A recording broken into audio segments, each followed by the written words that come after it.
大家好，我是首哥。现在我们在 Computex 华硕的会场。今天稍早，华硕跟着微软一起发表了新年最新的 Copilot Plus PC。那首哥今天带大家抢先来看一下 Copilot PC 它到底效能如何，还有它的实际体验如何。走吧。那最新的我们 ASUS 第一台 Copilot Plus PC， 它搭载的是我们最新的就是Snapdragon X Elite 的芯片。那它最大的革新就是过去我们在 AI 可能都要在云端上操作，但现在我们就是在地端也可以做一些 AI 的运用。那现在简单介绍几个，像第一个是 Recall。那 Recall 的应用场景就是过去我们可能会有一个情境，就是我记得我看过什么，但我忘了。那这个时候呢，我们的Recall 就会帮你自动记录你的浏览记录，然后透过自然语言的搜寻或者是语音的搜寻，比如说我记得我过去看过一个跟 biology 相关的东西，我就可以打，比如说 biology。好，那它就会跳出跟所有 biology text matches 跟 visual matches 的内容，像乌龟也是 biology 的一种。那我就会找到说，哦，过去的这个 note 在这边，那我就可以开启Word， 或者是开启比如说它如果是页面的话，就开启页面，开启 YouTube， 然后来找回之前的那些记忆，这样。它是跨应用程式的。哎，对，它跨应用程式的，它其实是用萤幕截图的方式，然后来记录你这些浏览，所以你不一定是要用他们自家的software， 任何的 software 它都可以帮你做记录。这样子在耗电上会有影响吗？因为它是用 NPU 的算力，那 NPU 它最大的革新就是它是专门 for AI 的运算，所以它的电池耗电力上是更差的。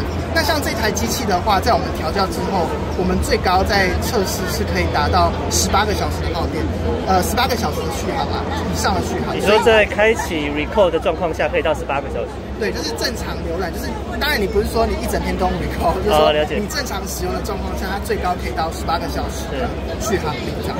好，这是第一个功能，就是 Recall， 帮助你快速找回记忆。那第二个功能的话就是 Co-Creator， 那这个是一个生图的功能，但是生图大家都知道，那它最大的特色就是它可以结合你画的图跟你的prompt 去做一个结合。比如说像我这里画了一个不知道什么东西，我现在把 creativity 降到最低，它所给我的图就会是不知道是什么东西。但是当我慢慢的把它提高之后，它就可以跟我的 prompt 做一个结合，然后生成出根据我的形状，像这里有一棵树嘛，然后这里也有一个延伸出来的小东西，然后 forest， 然后做一个融合来做生图。那这个在 local 算的吗？对，没错，这是在 local 算。那解析度可以到多少？目前它的解析度应该是到，我看一下，应该是到720。现在720P 的解析度， 720P。那所以我就可以透过这样的方式去跟 Co-Creator 做共创。那它最棒的是它是实时的，所以比如说我在这里打新的文字啊，或者是我在这里画新的东西，它都是实时的去做反应，所以它就可以更好的去凸显就是 NPU 的算力做这一块两个。但这个当然就跟 Midjourney 一样，没有这么强大，说你画什么就真的出来什么，还是需要经过一些测试，然后来做综合的应用。好，那第三个 demo 的话会是 Live Caption。那 Live Caption 简单来说就是实时翻译。不管我们今天是在看 YouTube 影片，还是我本地端的影片，还是任何会发出声音的东西，会议也好，我只要开启了 Live Caption， 像他现在是在讲法文嘛，它就上面只要有接到音乐声音，它就可以非常及时的翻译出文字来。那其实你看，它翻译的速度是很快的，就它不会真的影响到我们去阅读这些影片啊，或者是有会议。那除了接收影片的声音之外，它还可以接收麦克风的声音。所以举例来说，像我现在我们昨天有跟一个葡萄牙的记者聊天，那可能他就讲葡萄牙，我讲中文，那我们是可以透过这个Live Caption 的方式去即时翻译。那他现在也在帮我即时翻译嘛，所以你可以看到那个速度啊，跟那个流畅性其实是还蛮不错的。那同样，它也是用 local 的算力，所以你的聊天记录是并不会被传到云端。那同时，它的速度比起云端也是更快的，这样。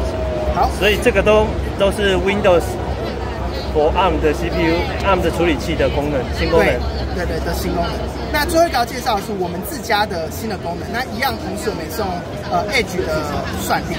那这个的使用情境是像比如说 Creator 也好，或者是你喜欢出国旅行的人也好，你可能会有很多不同种类的素材，像是 GoPro 拍的啦、Sony 的相机拍的啦，或者是手机拍的等等的。那我们这个 app 呢，就是透过云端的汇入跟本地端的相片做一个结合。那第一个 view 的话，就是像这种 timeline view， 你可以根据 timeline 去找到特定的，还有你的装置找到特定的相片。或者如果比如说我想要回顾我那时候德国行的照片，我就可以透过地图的形式快速找到所有我那时候德国不管是用 Apple 拍的还是用 Sony 拍的所有的照片。那另外一个 AI 相关的功能就是 AI Album， 就是它可以帮你识别你所有不管是来自哪一个装置来的照片，Kevin 有关的，或者是情境底下hiking 的情境是什么，它都可以帮你做识别。那这时候可能就有人会问，这个东西 Apple 跟 Google 早就有了，那它的强点是什么？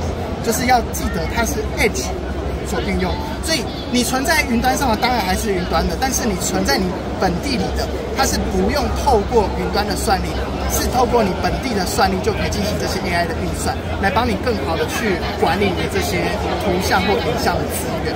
对，所以它需要用到，像这边都是 OneDrive， 它是需要用到这些吗？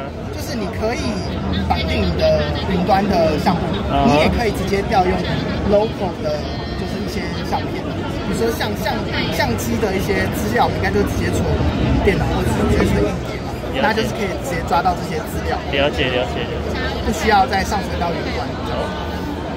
好，大概是 AI 相关的 feature， 大概是这样。好，谢谢。那当然这台也是除了刚才讲18个小时之外，它的重量也蛮轻的，16寸，但它只有1.34公斤，所以是非常轻。